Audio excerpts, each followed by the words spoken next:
A doutrina do livro do Apocalipse, capítulo 3, parte 02, dia 22 de julho de 2025. Mas considere algo mais impressionante, a saber, que mesmo nossas ações voluntárias são secretamente dirigidas do alto. A cada ano, centenas de milhares de rapazes e moças escolhem suas vocações ou carreiras comuns, o que os leva a fazer uma seleção proporcional entre tantas alternativas.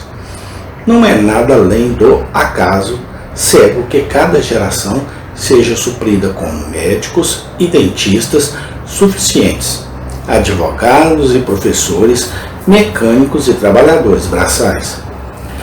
Muitos dos nossos jovens imigram, o que impede todos de fazer isso. Alguns preferem uma vida na terra, outras no mar. Por quê? Veja algo mais comum. Hoje escrevi e enviei 7 cartas. Suponha que todos os adultos no Brasil fizessem o mesmo. A complicada maquinaria da vida moderna rapidamente se desintegraria e o caos total ocorreria se um ser onisciente e onipresente não a regulasse. Pode-se objetar que a maquinaria de nossa complexa vida social nem sempre funciona sem problemas, que há greves e lockdowns, e lockouts também, que resultam em muitos inconvenientes, que às vezes as ferrovias são bloqueadas pelo tráfego, que os hotéis estão superlotados e assim por diante. Concedido, mas tais ocorrências são a exceção e não a regra. Mas podemos extrair um argumento da divina providência das próprias comoções e confusões que ocorrem no mundo. Vendo que ocasionalmente passa por perturbações, não é evidente que deve haver um poderoso poder equilibrando essas comoções? Sim, reprimindo-as, para que não resultem rapidamente na ruína total do mundo. O mesmo que colocou o medo do homem nas feras é um instinto natural para elas evitarem as habitações humanas, preferindo recorrer às selvas e desertos, espreitar suas presas à noite e pela manhã retornar às suas cavernas e tocas. Coloca suficientemente sua mão restritiva sobre as paixões mais baixas dos homens para garantir o grau de lei e ordem que torna a vida possível entre criaturas caídas e depravadas. Se aquela mão restritiva fosse completamente removida, qualquer garantia de segurança e proteção séria? Deus não é um espectador ocioso dos assuntos dessa terra, mas é o regulador imediato de todos os seus eventos. E isso não apenas de maneira geral, mas em todos os detalhes, do menor ao maior. Se por um lado, nenhum pardal cai no chão sem a vontade divina, Mateus 10, 29, certo é que, por outro, nenhum trono pode ser derrubado, sua ordem, porque dele e por meio dele e para ele são todas as coisas. Glória a ele para sempre. Amém. Romanos 11, 36. Deus não é apenas Rei dos santos, mas ele é Rei das nações. Jeremias 10, 7. Também, Deus reina tão verdadeiramente sobre seus inimigos quanto sobre seus amigos, e opera através de Satanás e seus demônios tão verdadeiramente quanto por seus santos anjos. O coração do rei está na mão do Senhor, e ele o volta para onde quer. Provérbios 21, 1. Deus preside as deliberações dos parlamentos e influencia as decisões dos gabinetes. Os governos humanos agem apenas quando são movidos por um poder secreto do céu. Jeová governa nos conselhos dos ímpios da mesma forma que nos conselhos de oração de uma assembleia da igreja.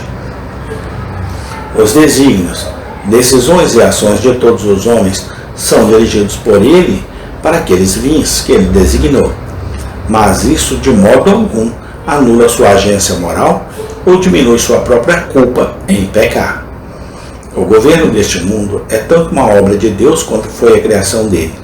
E embora haja algumas coisas tão inescrutáveis sobre um como o outro, cada um carrega inequivocadamente sobre ele a impressão divina. Há enigmas em cada um que os mais sábios não podem resolver. Mas também há maravilhas em cada uma diante das quais todos deveriam ficar maravilhados. Em linhas gerais, o governo moral de Deus consiste em duas coisas: em dirigir as ações das criaturas, em dirigir recompensas e punições de acordo com as ações das criaturas racionais. Nenhum mal acontece sem sua permissão, nenhum bem sem sua anuência. Não há bem ou mal sem seu governo, ordenando para seus próprios fins. Os olhos do Senhor estão em todo lugar, contemplando os maus e os bons. Provérbios 15:3. E em suas balanças tudo é pesado.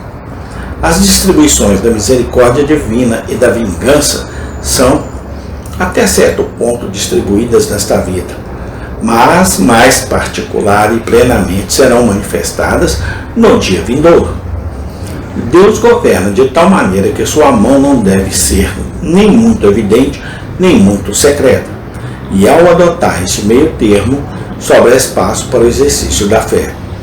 Enquanto a incredulidade dos infiéis é processada sem desculpa, nada acontece simplesmente porque deve, isto é, por uma necessidade inexorável. O destino é cego, mas a providência tem olhos.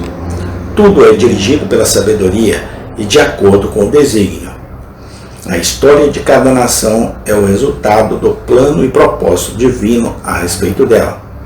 No entanto, é igualmente verdade que a história de cada nação é determinada por sua própria atitude para com Deus e sua lei. Na experiência de cada um, faz parecer que a justiça exalta as nações, mas o pecado é o opróbrio dos povos. Provérbios 34:3. Assim, a palavra de Deus e a providência de Deus são complementares. A primeira ilumina a última, enquanto a segunda ilustra e exemplifica a primeira.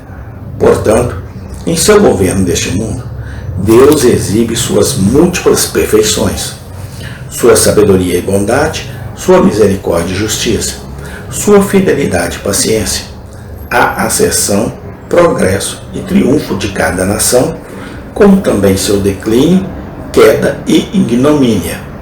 Estão de acordo tanto com a vontade soberana, quanto com a perfeita justiça do Senhor.